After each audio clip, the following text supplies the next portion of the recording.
প্রথম পার্ট না দেখে থাকলে আগে পার্ট 1 দেখে আসুন।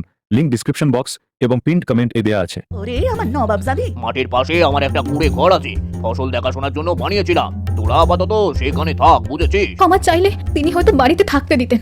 এখন আমাদের কি হবে বল? থাকার তো একটা জায়গা হলো, কিন্তু এভাবে কতদিন? হ্যাঁ, আমরা কোনো একটা কাজ খুঁজে নেব। তুমি যে আমাদের থাকার একটা জায়গা করে দিয়েছো, তোমাকে অনেক ধন্যবাদ দাদু। তোরা কোন কাজটা ভালো পারিস বলতো? আমাদের বাবা তো সবজি চাষ করতো, সবজি চাষ করতে ভালো পারি, সেটাই শিখেছি। আমার এখানে জমি আছে, তোরা চাইলে সেখানে সবজি চাষ করতে পারিস। কিন্তু টাকা কোত্থেকে পাবো? আমাদের কাছে তো পয়সা নেই। আমি তোদেরকে পয়সা দিয়ে সাহায্য করব। না না, সেটা হয় না। আরে চিন্তা করিস না, ধার দেব। যখন সবজি বিক্রি করবি তখন শোধ করে দিবি। হ্যাঁ, তাহলে ঠিক আছে, তাহলে নেওয়া যায়।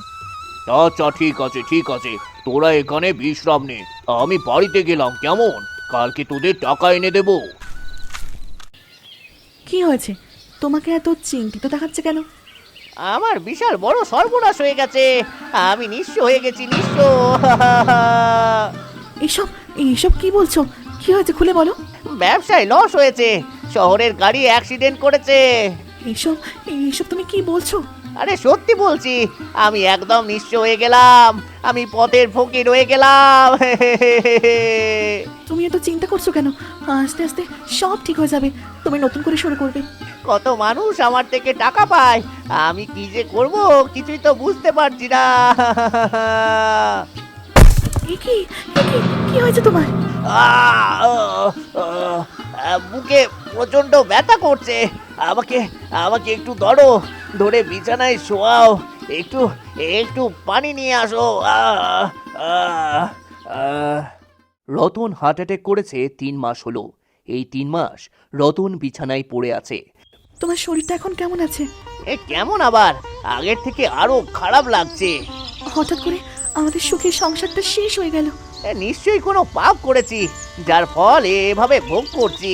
তুমি তো কোনো পাপ করোনি, পাপ করলে আমি করেছি। পূজা ও কবিতাকে বাড়ি থেকে বাহার করে দিয়েছি। এসব তুমি কি বলছো? তুমি না বললে ওরা হয়তো চলে গেছে, আর তুমি কিছু জানো না? আমি তোমার কাছে মিথ্যে বলেছি, তুমি আমাকে ক্ষমা করে দাও। এটা তুমি কি করলে? দাদা মারা যাওয়ার আগে ওদের দায়িত্ব আমার কাছে দিয়ে গেছে, তোমার কাছে দিয়ে গেছে, এটা তুমি কি করলে?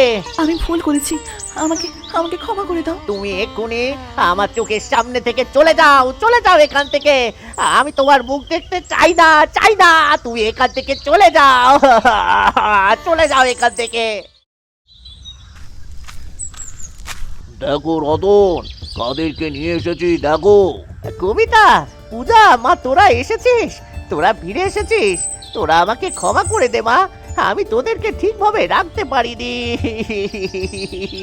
কবিতা, পূজা, তোমরা আমাকে ক্ষমা করে দাও, আমি তোমাদের সাথে অন্যায় করেছি। এতদিন কোথায় ছিলি তোরা মা, কোথায় ছিলিস? ওরা আমার কাছেই ছিল।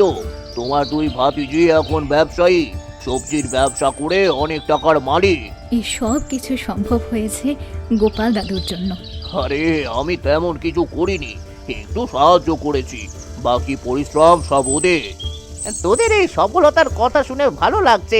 তোরা অনেক বড় হো মা, তোরা অনেক বড় হো। তুমি অসুস্থ সেটা শুনেছিলাম, আসতে চেয়েও আসতে পারিনি।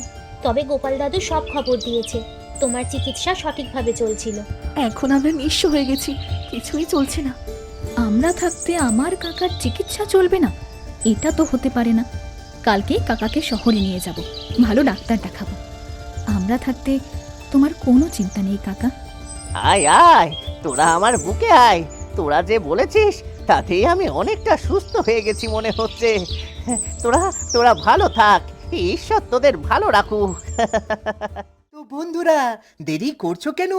আমাদের পরের ভিডিওটি দেখতে চিলটুনস চ্যানেলটি এখনই সাবস্ক্রাইব করে ফেলো।